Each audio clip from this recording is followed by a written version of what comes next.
అప్పటి వరకు 2 సిగరెట్స్ ఊదేసిన విజయ్ చూయింగం నోట్లో వేసుకుని బెడ్రూమ్‌లోకి వెళ్ళేసరికి రాజ్ నిద్రపోయి ఉంటాడు.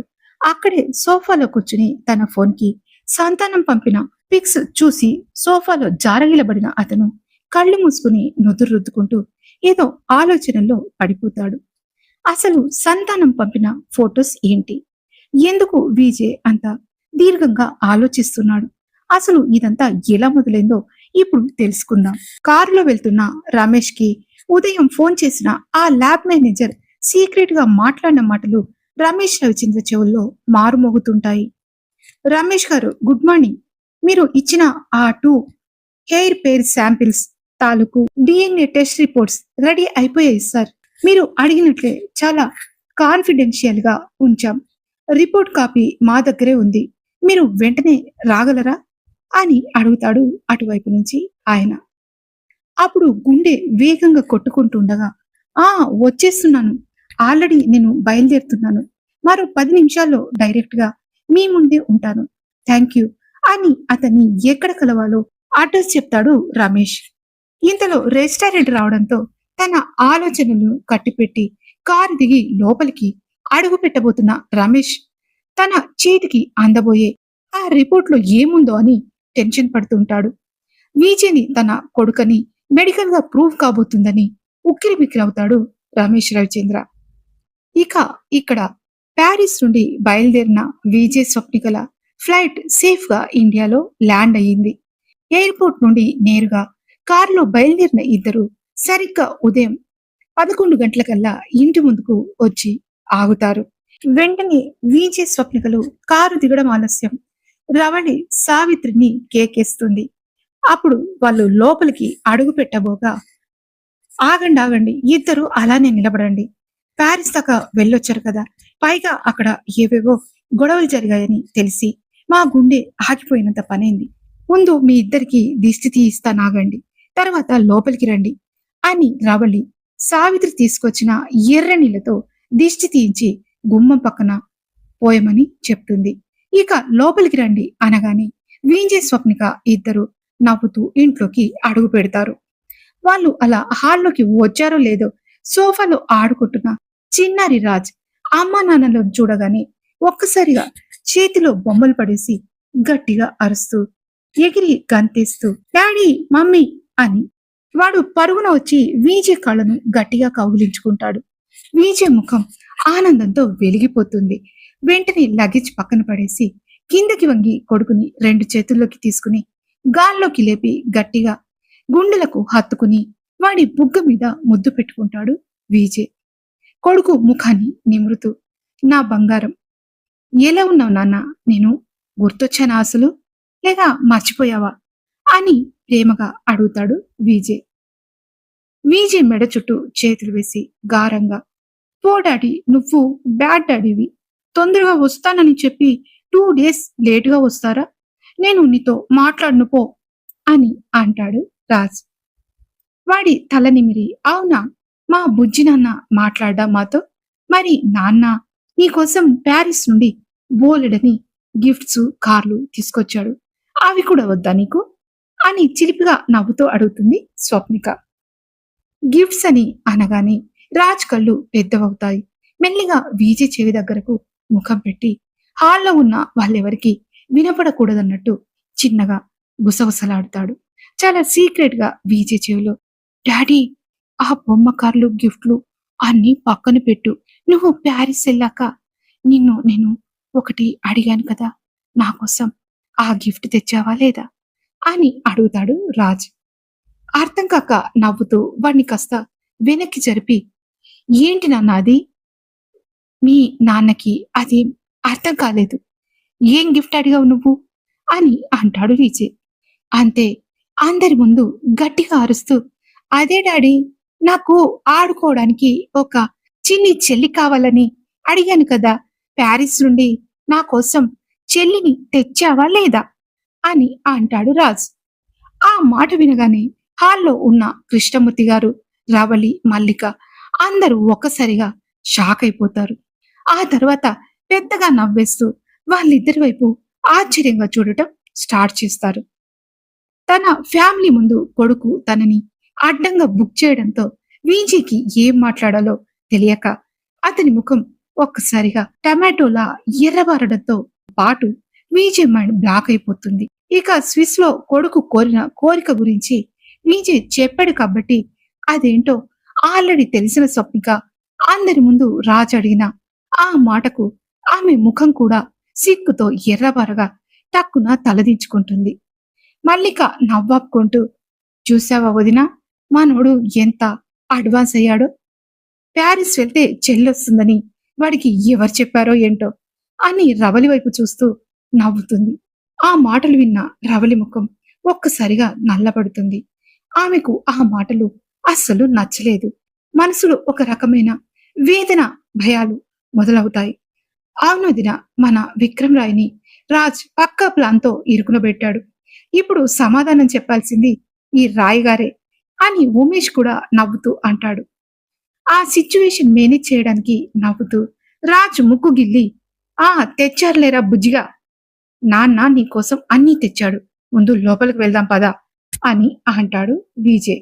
తన కొడుకు రాజుని అసలు కిందకు దించకుండా వాణ్ణి అలానే చాంకలోనే ఉంచుకుని వాడు చెప్తున్న ముద్దు ముద్దు మాటలు వింటూ నవ్వుతూ స్వప్నికతో కలిసి తమ రూమ్ వైపు నడుస్తాడు విజయ్. మళ్ళీ ఏదో గుర్తొచ్చినట్టుగా ఆగిపోయిన విజయ్ ఒక్కసారిగా అందరినీ చూస్తూ, అవును, మీరందరూ ఉన్నారు కానీ రమేష్ గారు కనిపించడం లేదేంటి అని అడుగుతాడు. ఎవరో క్లయింట్ నుండి ఫోన్ వచ్చింది రాయ్ గారు, వెంటనే అతన్ని కలవాలి అంటూ హడావిడిగా వెళ్ళిపోయాడు అని అంటాడు ఉమేష్. ఆ మాట వినగానే విజయ్ కళ్ళు ఒక్కసారిగా చిన్నవవుతాయి.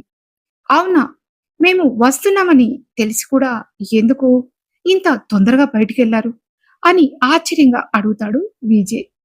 తను వచ్చేసరికి రమేష్ ఇంట్లో లేడని, ఆయన అతనికి వెల్కమ్ చెప్పలేదని ఏమైనా ఫీల్ అవుతున్నారా ఏంటి అన్నట్టుగా కొంచెం డౌట్ఫుల్ గా చూసిన కృష్ణమూర్తి గారు, ఏంటో బాబు చాలా అర్జెంట్ అంటూ కనీసం బ్రేక్ఫాస్ట్ చేయకుండా కాఫీ కూడా తాగకుండా హడావుడిగా వెళ్ళిపోయాడు. వెళ్ళి చాలాసేపే అయ్యింది, బహుశా కొద్దిసేపట్లో వస్తాడు కావచ్చు వాడు అని అంటారు. డాడ్ ఎటెళ్ళి ఉంటారు? క్లయింటా? తనకు తెలియని బిజినెస్ క్లయింట్స్ తన తండ్రికి ఎవరు లేరే. ఈ 5 ఏళ్లలో ఎవరైనా కొత్త వాళ్లతో డీలింగ్స్ పెట్టుకున్నారా అంటే అది లేదు. మరి కొంపదీసి ఆ నాగిరెడ్డి మనుషులు ఎవరైనా ఫోన్ చేసి ఎందులోనైనా డాడీని ఇరికించాలని చూస్తున్నారా ఏంటి? అలా ఆలోచిస్తున్న విజయ్ తను మళ్ళీ ఫోర్స్ గా అడిగితే పెద్దవాళ్ళ మైండ్ లో అనుమానం మొదలైతే మొదటికే మోసం వస్తుందని ఊరుకుంటాడు. ఇద్దరు కొడుకుతో తమ రూమ్ లోకి అడుగు పెట్టగానే స్వప్నిక వెనక్కి తిరిగి డోర్ లాక్ చేస్తుంది.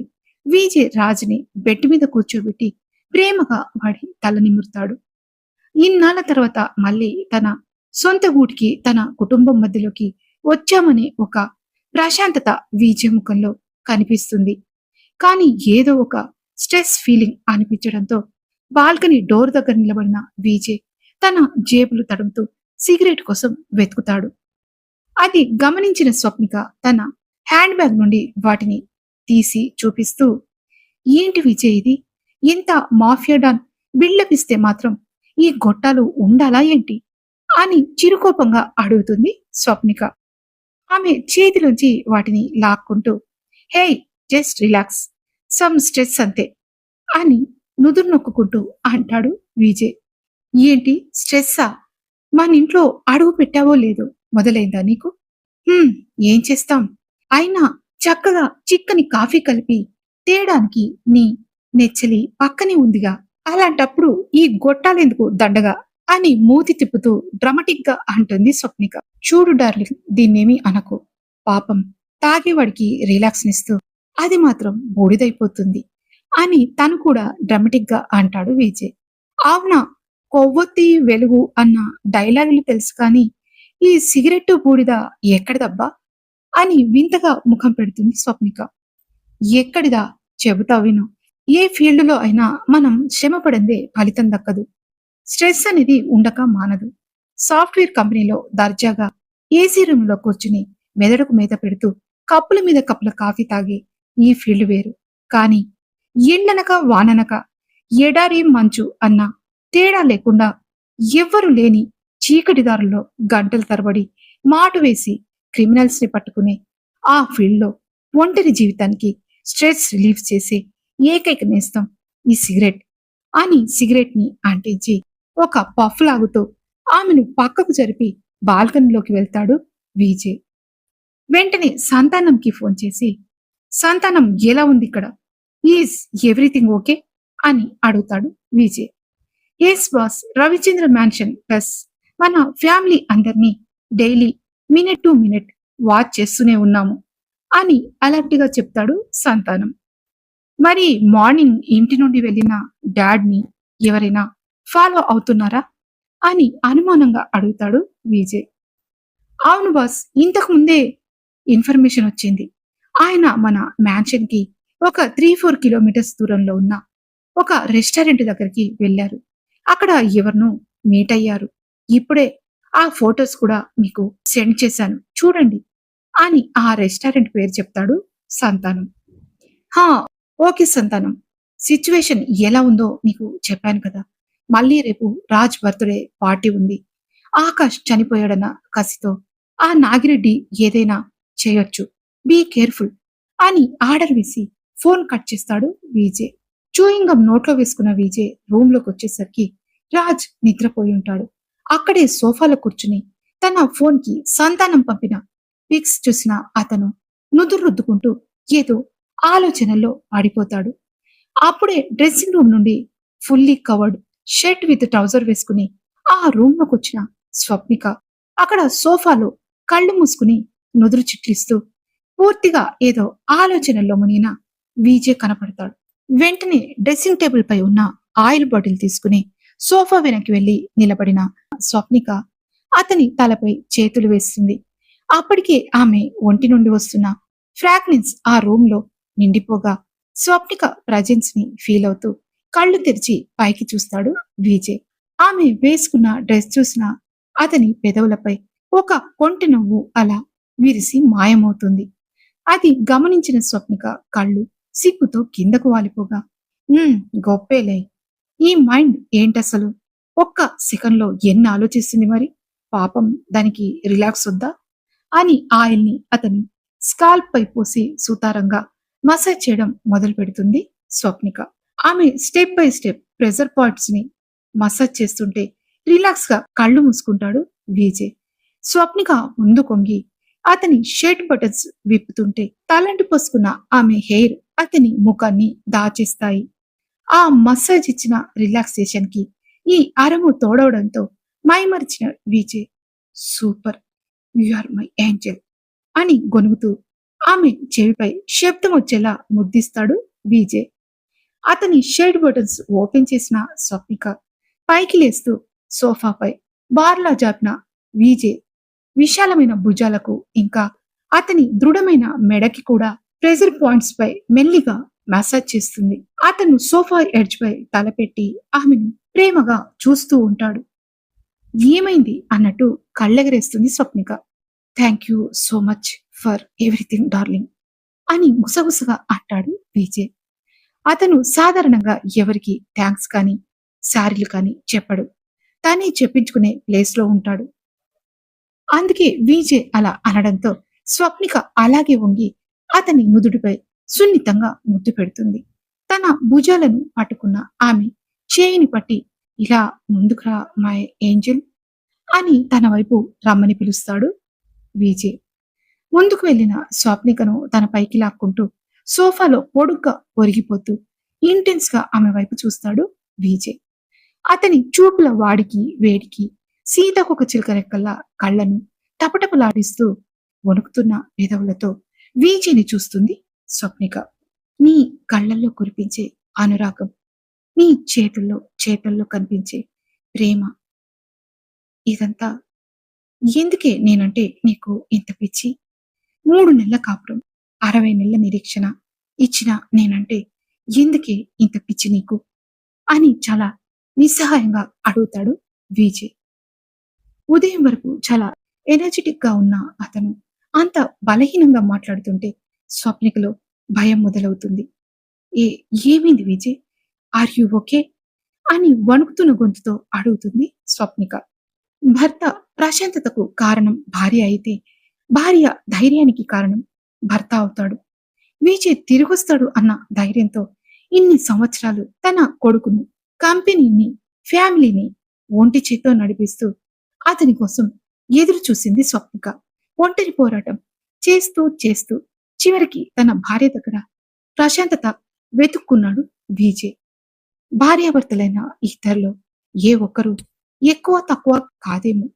ఒకరి బలహీనత ఒకరికి బలంగా ఉంటేనే ఆ బంధం శాశ్వతమవుతుందనుకుంటా.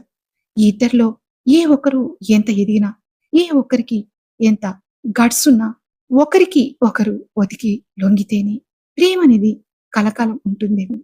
అది తామిద్దరికీ ఉందని మనసులో అనుకున్న స్వప్నిక వెంటనే ఏ ఆచ్ఛాదన లేని వీజీ గుండెపై తన పెదవులను అద్దుతూ అతని మెడ వంపులో దూరి ముఖం దాచుకుంటుంది. నడుంని చుట్టేసిన తన చేతులతో స్వప్నికను పట్టుకుని సోఫా నుండి కిందకు దొర్లి స్వప్నిక పైన చేరిపోతాడు విజయ్.